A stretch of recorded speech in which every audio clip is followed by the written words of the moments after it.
ये था झारखंड राज्य के पारंपरिक खाद्यान्न एवं बागानी फसलें बदलते जलवायु के परिप्रेक्ष्य में खाद्यान्न के लिए फसल विविधता और पोषण सुरक्षा की आवश्यकता, ये टॉपिक दिया गया है सिलेबस में। तो यहाँ पे प्रश्न क्या पूछा जा सकता है इस टॉपिक से कि झारखंड राज्य के पारंपरिक खाद्यान्न एवं बागानी फसलों का विवेचन कीजिए, बदलते जलवायु के परिप्रेक्ष्य में, क्लाइमेट चेंज के परिप्रेक्ष्य में यहाँ जोड़ा गया है खाद्यान्न सुरक्षा, फसल विविधीकरण और पोषण सुरक्षा की आवश्यकता का आलोचनात्मक विश्लेषण कीजिए और राज्य के लिए उपयुक्त रणनीतियां सुझाइए। अब यहाँ पे हम लोग वही करेंगे, सारे डायरेक्टिव वर्ड्स देख लेंगे। प्रेजेंटेशन में हम लोग क्या कर सकते हैं, मानचित्र बनाएंगे, टेबल बना सकते हैं और फ्लो चार्ट बना सकते हैं। और प्रमुख कीवर्ड के रूप में हम लोग पूर्व में ही चर्चा कर चुके हैं बहुत सारी चीजों को, तो यहाँ पे हम लोग कीवर्ड भी दे दिए हैं, तो कीवर्ड भी आप लोग चेक कर लीजिएगा एक बार। अब आइए प्रस्तावना की बात करेंगे। तो झारखंड की जब बात करते हैं तो झारखंड एक कृषि और जनजातीय बहुल राज्य है, काफी गरीब राज्य है, ध्यान रखिएगा। कृषि केवल आर्थिक गतिविधि यहाँ की नहीं है, बल्कि जीवन, संस्कृति और आजीविका का आधार इसे माना जाता है। याद रखिएगा कि 70% से अधिक ग्रामीण आबादी जो है आज भी कृषि पर प्रत्यक्ष रूप से निर्भर है। याद रखिएगा प्रत्यक्ष, यदि याद रखिएगा प्रत्यक्ष रूप से कृषि पर ही निर्भर है। यहाँ की कृषि मुख्यतः वर्षा आधारित रेन फेड एग्रीकल्चर है, मानसून की वर्षा पर ही यहाँ की कृषि निर्भर है। पारंपरिक रूप से अगर हम लोग देखें तो धान, मोटा अनाज, दलहन, तिलहन और विविध बागानी फसलें यहाँ पे उगाई जाती हैं, किंतु जलवायु परिवर्तन, अनियमित वर्षा, बढ़ता तापमान, सूखा, भूमिचरण, पोषण संबंधी चुनौतियों ने कृषि प्रणाली को प्रभावित किया है। इस परिस्थिति में फसल विविधीकरण एवं पोषण सुरक्षित कृषि की आवश्यकता पहले से कहीं अधिक बढ़ गई है। अब पारंपरिक खाद्य प्रणाली की अगर हम लोग बात करेंगे तो कौन से खाद्य प्रणाली है जो झारखंड में, या कौन से क्रॉप से जो उपजाए जाते हैं यहाँ पे। तो झारखंड की अगर हम लोग कृषि जैव विविधता की बात करते हैं तो प्राचीन काल से ही काफी समृद्ध है और स्थानीय भौगोलिक परिस्थितियों और जनजातीय कृषि संस्कृति के अनुसार यहाँ फसलों का लगातार चयन किया जाता है। प्रमुख फसलें कौन कौन सी है, तो फसल के रूप में हम लोग दे देंगे धान, मड़ुआ या रागी, कोदो, सांबा, कुटकी, ज्वार। देखिए ये मड़ुआ, रागी, कोदो, सांबा, कुटकी ये सभी मूल रूप से जनजातीय क्षेत्रों में उपजाए जाने वाले मोटे अनाज हैं और इसका वर्णन आंसर में आपको अवश्य से करना चाहिए, तब आपका ये समझ होगा कि हाँ आप स्थानीय स्तर पर चीजों को समझ रहे हैं। तो अगर धान की बात करेंगे तो संपूर्ण राज्य में इसका उत्पादन होता है और झारखंड की जो मुख्य खाद्य फसल है वो मूल रूप से धान है और वो भी खरीफ सीजन में इसका उत्पादन किया जाता है, मानसून के टाइम में। मड़ुआ की बात करेंगे या रागी की, तो गुमला और सिमडेगा में इसका प्रमुख क्षेत्र है उत्पादन का। कैल्शियम और आयरन से ये भरपूर होता है और पोषण की ये खान है, ध्यान रखिएगा मड़ुआ और रागी, इसकी विशेषता भी बताई है हमने।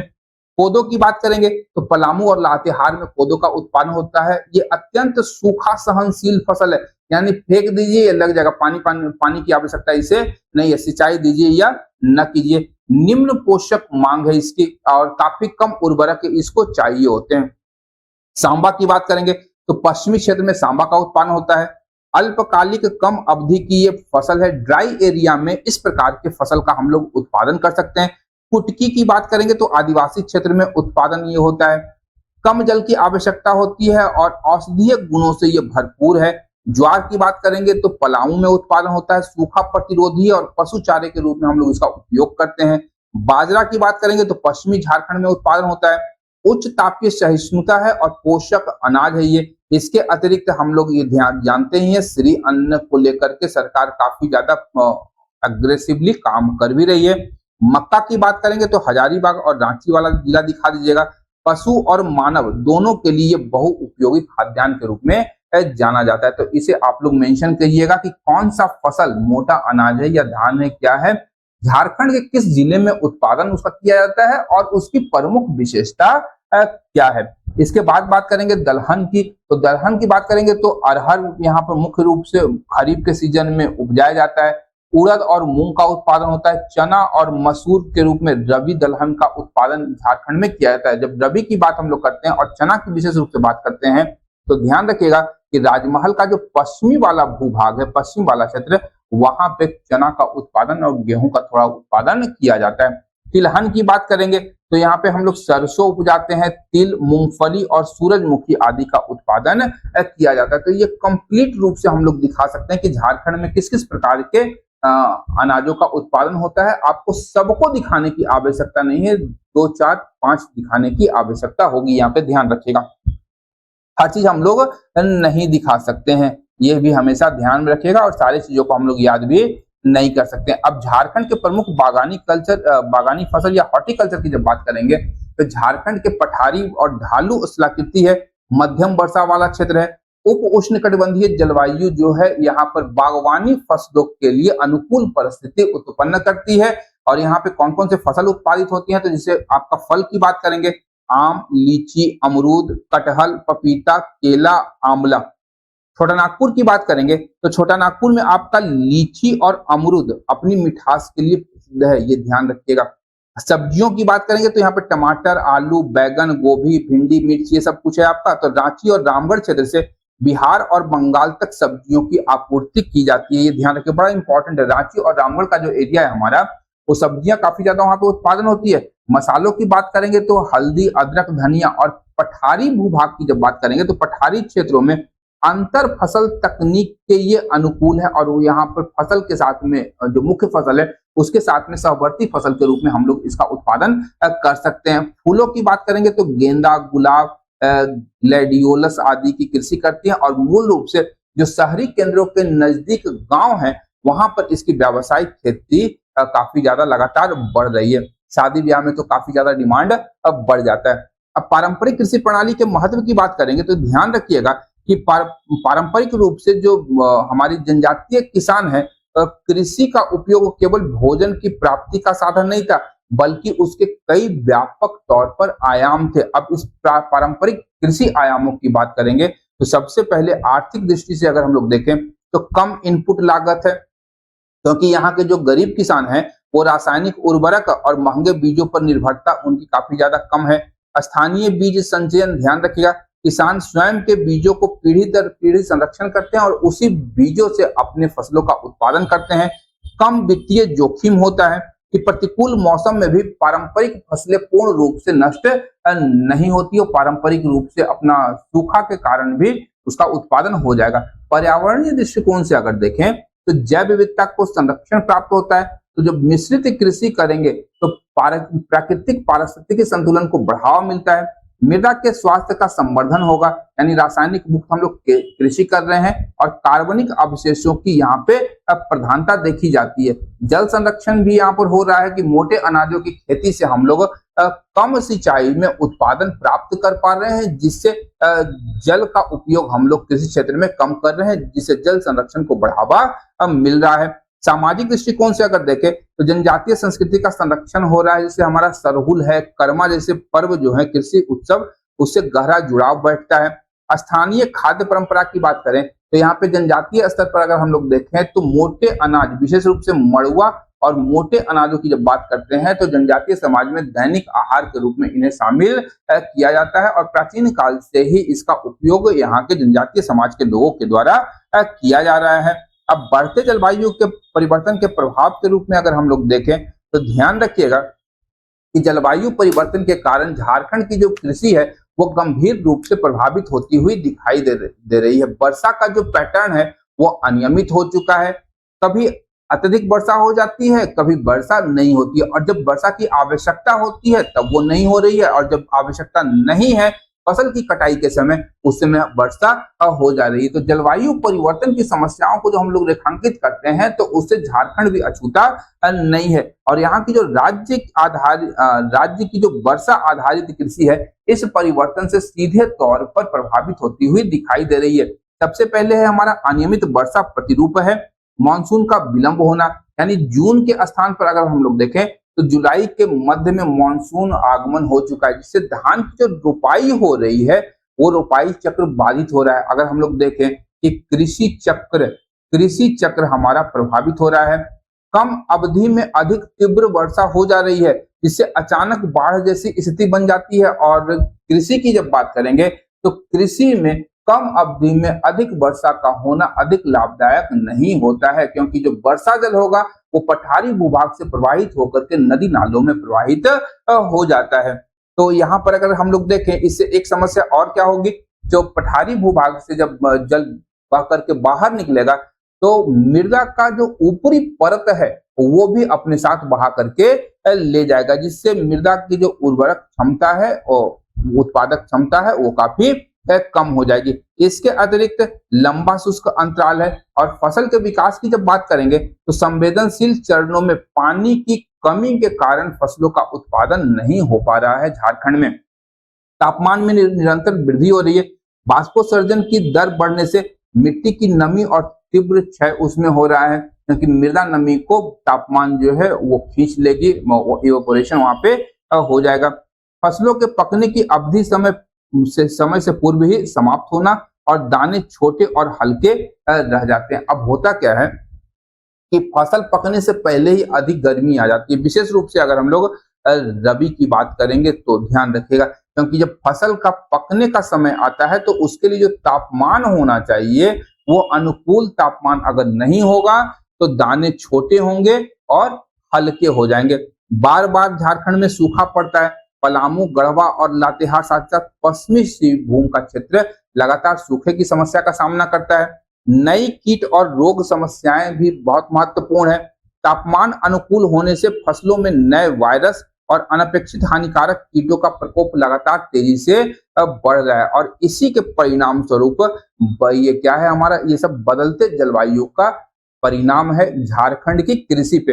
अब इस यहाँ पे अगर हम लोग देखें तो क्रॉप डाइवर्सिफिकेशन का सहारा ले सकते हैं, उसकी आवश्यकता यहाँ पे महसूस की जा रही है। तो फसल डाइवर्सिफिकेशन की बात करते हैं तो फसल डाइवर्सिफिकेशन का अर्थ क्या है, तो पारंपरिक धान एकल कृषि, या पहले ही हम लोग बात कर चुके कि झारखंड में धान मुख्य फसल है और यहाँ पर मोनोकल्चर कृषि प्रणाली यहाँ पर हो चुकी है। एक फसली कृषि चक्र यहाँ पे अपनाया जाता है और इससे हटकर के हम लोग क्या करेंगे, दलहन, तिलहन, मोटा अनाज, बागानी फसल, पशुपालन, मत्स्य पालन को कृषि प्रणाली में समन्वित रूप से शामिल करने का प्रयास करेंगे, जिससे फसल विविधीकरण को बढ़ावा मिलेगा। अब बात करते हैं पोषण सुरक्षा की कि आखिर आवश्यकता क्यों है। तो ध्यान रखिएगा, एक भरपेट खाना, एक पोषण युक्त भोजन खाना, दोनों दो अलग अलग विषय है। ध्यान रखिएगा, आप भरपेट खाना खा रहे हैं लेकिन उससे आपके शरीर को पोषण नहीं प्राप्त हो रही है तो उसे हम लोग हिडन हंगर या छिपी हुई भूख के नाम से जानते हैं। ये ध्यान रखें, छिपी हुई भूख के नाम से जानते हैं, क्योंकि आपके शरीर की जो आवश्यकता है आपके भोजन से शरीर की आवश्यकता की पूर्ति नहीं हो रही है। तो इसके लिए हम लोग पोषण सुरक्षा की चर्चा करते हैं और झारखंड में पोषण सुरक्षा की अत्यंत ही आवश्यकता है। ये स्टंटिंग जो हमारा राष्ट्रीय हेल्थ फैमिली सर्वे जो है 5, उसका हम लोग डेटा डाल सकते हैं यहाँ पे इकोनॉमिक्स में, उसमें हम लोग काफी ज्यादा चर्चा कर चुके हैं। नेशनल NFHS 5 का डेटा, ये ध्यान रखिएगा। इसमें स्टंटिंग और वेस्टिंग वाला जो पोर्शन है उसे हम लोग यहाँ भी ऐड कर सकते हैं और दिखा सकते हैं कि यहाँ पे पोषण की आवश्यकता क्यों है और राष्ट्रीय औसत के साथ में कंपेयर कर देंगे झारखंड के लिए। तो वर्तमान की बात करेंगे तो केवल खाद्यान्न पेट भरने की प्रचुरता पर्याप्त नहीं है, बल्कि वास्तविक सुरक्षा कब मिलेगी, जब प्रत्येक नागरिक को संतुलित, पौष्टिक और सूक्ष्म पोषक तत्वों से समृद्ध आहार की प्राप्ति होगी। तब जो हमारा ये छिपी हुई भूख या हिडन हंगर है इसकी समाप्ति हो सकेगी। लेकिन झारखंड की स्थिति क्या है कि प्रचुर प्राकृतिक संसाधनों के बाद भी झारखंड की महिलाओं और बच्चों में क्या है, एनीमिया है, कुपोषण है, बच्चों में स्टंटिंग और वेस्टिंग की दर जो है राष्ट्रीय औसत से अधिक है। इसकी चर्चा हम लोग पूर्व में कर ही चुके हैं, आपको यहाँ पे देना होगा। इसी विसंगति का जो मूल कारण है, भोजन में केवल कार्बोहाइड्रेट की अधिक मात्रा है, यानी चावल हम लोग खाते हैं और विविध सूक्ष्म पोषक तत्वों का गंभीर अभाव होता है। तो अब यहाँ पर अगर हम लोग देखें कि पारंपरिक फसल को जो हम लोग अपनाएंगे तो उससे क्या क्या फायदे हो सकते हैं, उसका अपना पोषण महत्व है। जैसे मड़ुआ खाते हैं हम लोग, रागी, तो इसमें कैल्शियम होता है, हड्डियों के लिए महत्वपूर्ण है। आयरन होता है, तो एनीमिया से मुक्ति के लिए आयरन की गोलियां दी जाती हैं। तो यहाँ पे आयरन हमें प्राकृतिक रूप से मड़ुआ से प्राप्त हो जाएगा। और महत्वपूर्ण एमिनो एसिड्स होते हैं। कोदो या सांबा खाएंगे तो इसमें फाइबर होता है जो कि मधुमेह या डायबिटीज को नियंत्रित कर सकता है, और आवश्यक खनिज जैसे मैग्नीशियम और फास्फोरस जो शरीर की आवश्यकता के अनुकूल है वो प्राप्त हो सकता है। बाजरा की बात करेंगे तो इसमें प्रोटीन है, जिंक है, आयरन है और उच्च ऊर्जा युक्त ये आहार है। दाल की बात करेंगे अरहर और मूंग की, तो इसमें लीन प्रोटीन है और मांसपेशियों के निर्माण और विकास के लिए महत्वपूर्ण हो जाता है। फल और सब्जियों की बात करेंगे तो विटामिन ए और सी, खट्टा फल याद रखिएगा, खट्टा फल विटामिन सी अगर इनटेक हम लोग बढ़ाते हैं, याद रखिएगा कोरोना काल में आप लोग सीखे होंगे कि हम लोग को चूसने के लिए लिम्सी टैबलेट दिया जाता था। ठीक है, लिम्सी टैबलेट जब हम लोग लेते हैं और आयरन जब लेते हैं तो जो हमारा विटामिन सी है वो आयरन एब्जॉर्प्शन को बढ़ावा देता है। तो विटामिन सी के साथ में यानी फल और सब्जियों के साथ में अगर हम लोग मड़ुआ और रागी खाते हैं तो आयरन का जो एब्जॉर्प्शन है शरीर में वो बढ़ जाएगा विटामिन सी के साथ में। इसके अतिरिक्त फॉलिक एसिड और एंटीऑक्सीडेंट हमें प्राप्त होते हैं। इसके संबंध में हम लोग प्रारूप रिलेशनशिप जो फ्लो चार्ट है उसे हम लोग बना सकते हैं कि जलवायु परिवर्तन हो रहा है, तापमान और सूखा लगातार पड़ रहा है, धान उत्पादन लगातार प्रभावित हो रहा है, जिससे हमारी जो खाद्य सुरक्षा है वो नकारात्मक रूप से प्रभावित हो रही है। इसके लिए हमें फसल विविधीकरण या मिश्रित या बहुफसली कृषि की ओर जाना होगा। इसमें हम लोग मोटे अनाज और बागवानी उत्पादन कर सकते हैं, जिससे न केवल खाद्य सुरक्षा स्थापित होगी अपितु झारखंड में पोषण सुरक्षा भी बन जाएगी, जिससे स्वस्थ और टिकाऊ समाज का निर्माण होगा। यानी समाज को भी हम लोग यहाँ पे लपेट लिए हैं। अब आइए सरकारी पहलों की बात करेंगे कि किस प्रकार के सरकारी पहल है। तो सबसे पहले बात करेंगे गवर्नमेंट इनिशिएटिव्स की। तो विविधीकृत और सतत कृषि को सुदृढ़ करने के लिए केंद्र और राज्य स्तर पर अनेक कल्याणकारी योजनाएं क्रियान्वित की जा रही है। इसमें हम लोग क्या क्या दे सकते हैं, तो राष्ट्रीय खाद्य सुरक्षा मिशन के अंतर्गत दलहन और तिलहन के रकबे में वृद्धि की जा रही है, ये ध्यान रखिएगा। ये केंद्र सरकार की योजनाएं हैं, एनएफएसएम मिशन के अंतर्गत है। राष्ट्रीय बागवानी मिशन की बात करेंगे तो फल और सब्जी क्लस्टर विकास का राष्ट्रीय ढांचा बनाया गया और क्षेत्रों की पहचान की गई है कि कहां पे फल और सब्जियों का उत्पादन किस क्षेत्र में अधिक हो रहा है, तो वहां पे क्लस्टर के रूप में उसका विकास किया जा रहा है। परंपरागत कृषि विकास योजना चलाई जा रही है, ये जैविक खेती को बढ़ावा देने के लिए केंद्र सरकार की ये योजना है। श्री अन्न अभियान चलाया जा रहा है, इसका आप लोग अवश्य मेंशन करेंगे झारखंड के पॉइंट ऑफ व्यू से कि यहाँ पे भी हम लोग श्री अन्न चला सकते हैं और मोटे अनाजों को मुख्य धारा में लाने का वैश्विक स्तर पर प्रयास सरकार के द्वारा किया जा रहा है। झारखंड सरकार के विशिष्ट पहलों की बात करेंगे तो बिरसा हरित ग्राम योजना की हम लोग चर्चा करेंगे। झारखंड मिलेट मिशन, एफपीओस को हम लोग बढ़ावा दे रहे हैं, फार्मर फूड ऑर्गेनाइजेशंस को, और सब्जी क्लस्टर्स का विकास कर रहे हैं। कोल्ड चेन और भंडारण क्षमता के विकास के साथ साथ हम लोग कार्य कर रहे हैं। विश्लेषण जब हम लोग करेंगे, आलोचनात्मक विश्लेषण अगर पूछा तो वहां पे हम लोग इसको डाल सकते हैं कि झारखंड में पारंपरिक फसलों और बागवानी की अपार प्राकृतिक संभावनाएं मौजूद हैं, फिर भी राज्य की कृषि आज भी बुनियादी स्तर पर एकल फसली धान आधारित है, मानसून पर पूर्णतः निर्भर है। हम लोग कमियां बता दिए यहाँ की। हरित क्रांति के बाद सरकारी खरीद मुख्य रूप से गेहूं और धान पर केंद्रित हो जाने से स्थानीय मिलेट्स और दलहन का रकबा लगातार घटता गया है, जिससे राज्य की कृषि जैव विविधता और पोषण स्तर दोनों पर प्रतिकूल प्रभाव पड़ा है। यानी हम लोग समस्या भी बता रहे हैं, किस कारण से हो रहा है वो भी बता रहे हैं। और अधिकांश जो लघु और सीमांत किसान हैं वो ऋणग्रस्त हैं। आधुनिक तकनीक तक पहुंच न होने के कारण जोखिम लेने से वो काफी बचते हैं, कतराते हैं। अतः जब तक कृषि नीति को केवल उत्पादन उन्मुख से बदल करके जलवायु सहिष्णु, पोषण संवेदनशील और बाजार उन्मुख नहीं किया जाता है, कृषि संकट का अस्थायी निवारण संभव नहीं है। तो ये आलोचनात्मक विश्लेषण करेंगे हम लोग झारखंड के संदर्भ में। पारंपरिक फसलों के रकबे में गिरावट का जब विश्लेषण करेंगे तो उसमें दे सकते हैं कि पारंपरिक मोटे अनाजों की घटती लोकप्रियता, आज भी बहुत सारे लोग ऐसे हैं जो मड़ुआ, ज्वार, बाजरा, रागी, मक्का तक नहीं खाते हैं। मक्का तो खैर प्रचलन में है, काफी जगहों पे देखते हैं, लेकिन ज्वार, बाजरा, मड़ुआ वगैरह नहीं खाते हैं, रागी नहीं खाते हैं। तो सोचते हैं कि छोटे लोगों का खाना है, लेकिन खा कर कभी देखिए बहुत अच्छा लगता है। तो बहुत सारे लोग इसे नहीं खाते, मुख्य धारा में नहीं है। मुख्य कारण क्या है? उपभोक्ताओं की बदलती खाद्य आदतें। हम लोग क्या खाना शुरू कर दिए? चाउमीन, मोमोज, एग रोल्स, मैदा से बनी हुई चीजें, और कॉन्स्टिपेशन को बढ़ावा दे रहे हैं। और काफी ज्यादा हमारा जो पेट है वो काफी ज्यादा खराब ही रहता है।